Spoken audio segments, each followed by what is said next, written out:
बंधुगण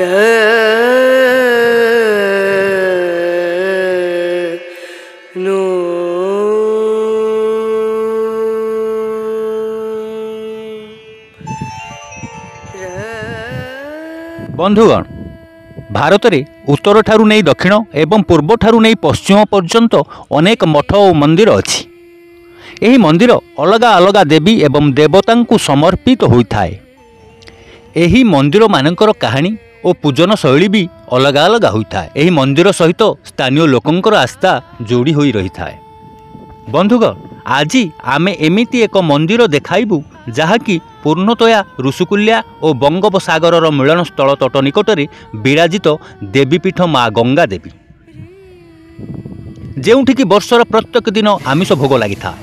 ତା ସହିତ ବିରଳ ଅଲିଭ୍ ରିଡ୍ଲେ ସାମୁଦ୍ରିକ କଇଁଚମାନଙ୍କ ଅଭୟାରଣ୍ୟ ଏବଂ ପ୍ରାଚୀନ ଉତ୍କଳର ସାମୁଦ୍ରିକ ଇତିହାସ ସହିତ ଜଡ଼ିତ ଅନେକ अलौकिक ତଥ୍ୟକୁ ନେଇ ଆଜିର ଏହି ସ୍ୱତନ୍ତ୍ର ଉପସ୍ଥାପନା।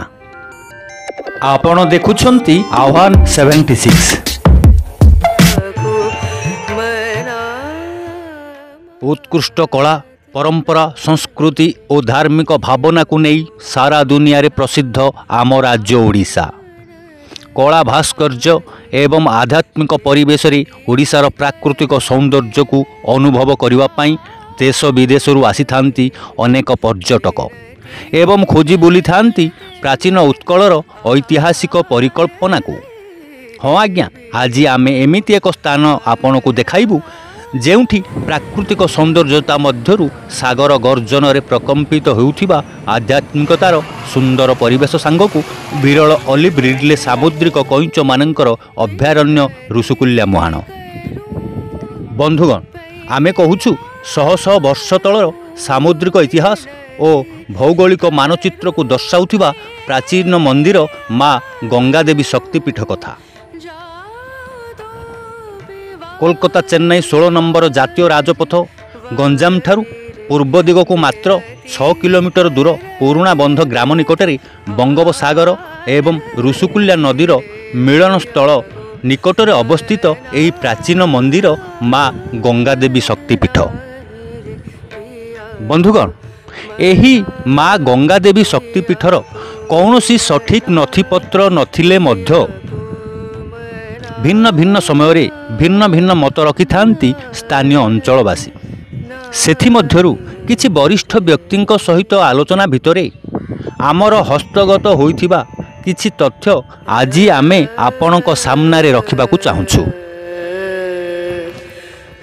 माँ गंगादेवी मंदिर गंजाम जिला गंजाम ब्लॉक अंतर्गत पुराणा बंध ग्राम निकट पूर्णतया ऋषिकुल्या नदी और बंगोपसागर मिलन स्थल तट निकट में अवस्थित। चतुर्पार्श्व सुंदर सामुद्रिक परिवेश सांगकू ऋषिकुल्या मुहाण रे विरल अलिभ रिडले सामुद्रिक कइंच मानकर आगमन पर्यटक मानक आकृष्ट करिथा। माँ गंगादेवी पीठरे वर्षक 12 मास आमिष भोग लगी होता है। स्थानीय अंचलर आराध्य देवी हेउछंती माँ गंगादेवी। माँ गंगादेवी पीठर कौन सी सठिक तथ्य संरक्षित नथिला बेले एठी अनेक लोक कथा सुनिबा को मिले। कहा जाए साधव पुओ माने वाणिज्य करबा पई बाहरिला समय रे रात्र होई जिबारु चिलिका ठारे रात्रि यापन करिथिले। मध्यरात्रि रे एक स्वप्नादेश हला माँ गंगादेवी एक कंढेई रूप रे ऋषिकुल्या नदी मुहाण निकट रे भासुछंती। तुमे तुरंत सेठाकू जाई उद्धार करो। सांगे सांगे साधव पुओ माने सेठाकू जाई देवी माँ को उद्धार करथिले। सेही दिन ठारू देवी माँ गंगादेवी रूप में पूजा पाउछंती एइठारे। ये होउछि स्थानीय अंचलर प्रचलित लोककथा। वर्तमान एइठी अन्य मठ मंदिर भली पारिपार्श्विक विकसित होई नथिला बेले स्थानीय अंचलवासी उद्यम माँ को जानी यात्रा सहित अन्यान्य कार्यक्रम होइथाय। दशहरा हेउछि माँ को बड़ पर्व। एही दिन शह शह लोकंक भिड़ लगी थाए एवं भिन्न भिन्न यात्रा दल यात्रा परिवेषण करिथांती एही माँ गंगादेवी शक्तिपीठ ठारे। ओडिशार कोण अनुकोणरू शह शह भक्त एठाकू पिकनिक पई आसुथिला बेले एठी पानीय जल एवं रहिबा पई कौनसी सुविधा नाही, जहा द्वारा कि बहु दूररू आसुथिबा भक्तटी बहु असुविधार सम्मुखीन होइथाय। सरकार एही माँ गंगा देवी शक्तिपीठ पर स्वतंत्र अनुसंधान कले 200 वर्ष तलर सामुद्रिक इतिहास सहित गंगा देवी पीठर अनेक रहस्यर खोलसा हो पारिथांता बोली अनेक बुद्धिजीवी मत व्यक्त करिसेंती। आजिर उपस्थापना केमिति लागिला कमेंट बॉक्स रे जणैबे।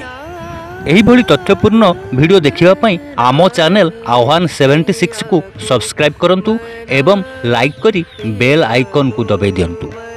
आज पई एतिकी, धन्यवाद।